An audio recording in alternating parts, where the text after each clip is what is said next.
계속해서 대구 경북 소식 전해드립니다. 이 대구 경북 지역에 내린 비는 모두 그치고 오후부터 기온이 많이 올랐습니다.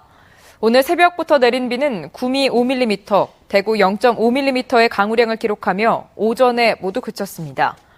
오늘 낮 최고 기온은 대구 25.3도, 영천 24.2, 구미 22.7도를 기록했습니다. 내일은 대체로 맑겠고 아침 기온은 4도에서 12도, 낮 기온은 20도에서 26도의 분포로 오늘보다 다소 높겠습니다. 한편 대구와 경북 일부 지역에 건조주의보가 발효 중인 가운데 건조한 날씨는 한동안 이어지겠습니다.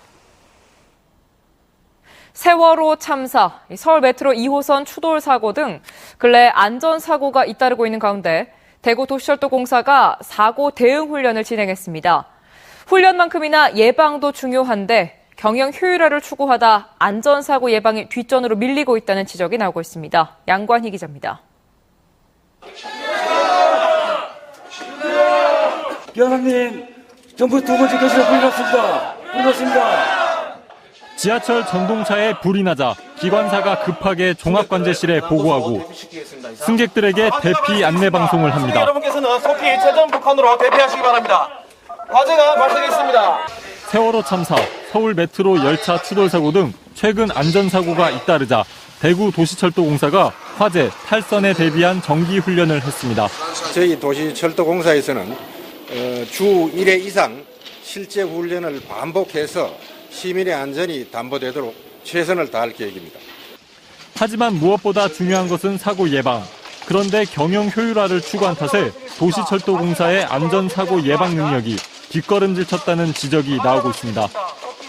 대구 도시철도공사는 지난 2005년부터 브레이크, 객차 출입문 개폐 검사 등 승객의 안전과 직결된 중정비 인력을 60%가량 줄이고 빈자리를 외주 용역으로 채웠습니다. 또 지하철 1, 2호선 59개 지하철역 가운데 16곳을 민간에 위탁해 사고 시 민간업체와 도시철도공사 사이의 의사소통에 문제가 생길 수 있다는 지적도 나옵니다. 이 경영 효율화만 내세운다면 이 안전 문제는 소홀해질 수밖에 없는 것입니다. 그래서 이 안전 문제가 이 경영 효율화에 가려서 굉장히 소홀하게 취급될 우려를 시민들이 갖고 있는 것 같습니다. 대구 지하철 전동차 중 절반이 넘는 34대가 15년 이상 노후화가 진행된 지금 경영 효율화만 내세우다 자칫 안전사고의 위험이 높아지고 있는 것은 아닌지 깊은 고민이 필요해 보입니다. MBC 뉴스 양관입니다. 세월호 침몰사고 희생자들을 추모하기 위해 대구 안병근 올림픽 유도관에 마련된 합동 분향소의 조문객은 5만 명을 넘었고 경북도청 강당의 분향소에도 14,000여 명이 방문해 전체 조문객은 6만 4천여 명에 이르고 있습니다. 또 유가족을 위로하기 위한 성금 모금도 이어져 대구 사회복지 공동모금회에는 5억 3천여만 원, 경북 사회복지 공동모금회에는 1억 3천여만 원이 접수됐습니다. 대한적십자사 대구지사는 오늘 어버이날을 맞아 취약계층 어르신을 초청해 삼계탕을 대접했습니다. 대구 신용보증재단의 후원으로 이뤄진 오늘 행사에는 적십자 봉사원들과 결연을 맺은 지역의 취약계층 어르신 100여 명이 초청됐고 적십자 봉사원들이 직접 삼계탕을 만들어 대접했습니다. 우리의 역사적 문헌과 기록들은 거의 한자로 되어 있고 제대로 이해하기 위해서는 한글화 작업이 필수적입니다.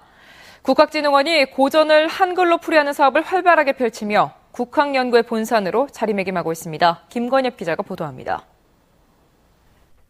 17세기 안동 예안에 살던 선비 김영 선생이 쓴 일기 계암일록입니다. 시험 공부를 비롯해 제사와 처갓집 문제, 정치에 대한 불만에 이르기까지 38년치 일기가 한글로 번역돼 출간되면서 예전엔 미처 몰랐던 당시 조선 사회의 모습을 알 수 있게 됐습니다. 오늘날 우리가 알고 있는 조선이 만들어지던 시기거든요. 어떻게 보면 뭉태기 자료죠. 뭉태기 자료가 일기의 형태로 유럽에서 본래 하고 있었던 밀시사에 접근할 수 있는 아주 좋은 최적의 자료. 이처럼 한자로 기록된 고전을 한글로 바꾸는 작업은 단순한 문헌 해석 이상의 가치가 있습니다. 국학진흥원은 조선 선비들의 일기와 문집류, 유학 자료를 한글로 번역하는 사업을 진행하고 있습니다.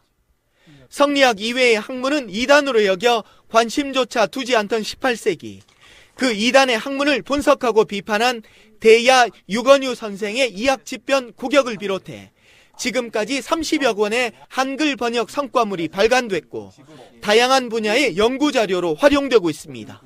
이것을 전자책으로 인터넷으로 이렇게 현대적인 관점에서 길러 올릴 것은 길러 올리고 또 버려야 될 것은 버려 올리기 위해서라도 이 국역 작업이 상당히 소중한 사업이라고 생각됩니다. 성과를 내고는 있지만 고전 번역 비율은 22% 남짓한 상황. 인력과 예산 지원을 확대해 고전 번역을 활성화해야 한다는 요구가 커지고 있습니다. MBC 뉴스 김건엽입니다.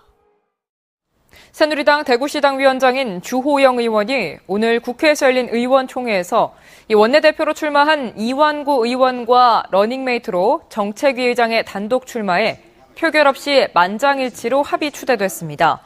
한편 이완구 신임 원내대표는 군위, 의성, 청송리 지역구인 김재원 의원을 원내 수석 부대표에 임명했습니다. 새누리당의 공천 결과에 대해 울진 군수 공천에 탈락한 김용수 전 군수는 여론조사 전 지역 국회의원의 보좌관이 임광원 현 군수와 비밀 회동을 하는 등 불공정한 분위기 속에서 경선이 진행됐다며 중앙당에 임 군수의 비리 내용과 함께 이의를 제기했습니다. 또 영덕 군수 공천에 탈락한 김성락 후보는 전화 여론조사의 허위 응답 의혹을 제기했고 영덕군 도의원 공천에 탈락한 김기홍 후보도 여론조사와 자질검증에 문제가 있다며 이의를 제기했습니다.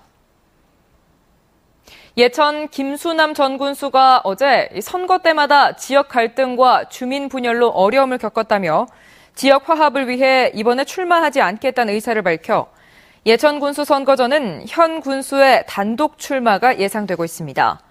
김 전 군수의 출마 고사로 예천 군수 선거는 새누리당의 공천을 받은 현 이현준 군수의 단독 출마가 예상되고 있습니다. 지금까지 대구 경북 소식 전해드렸습니다. 시청해주신 여러분 고맙습니다.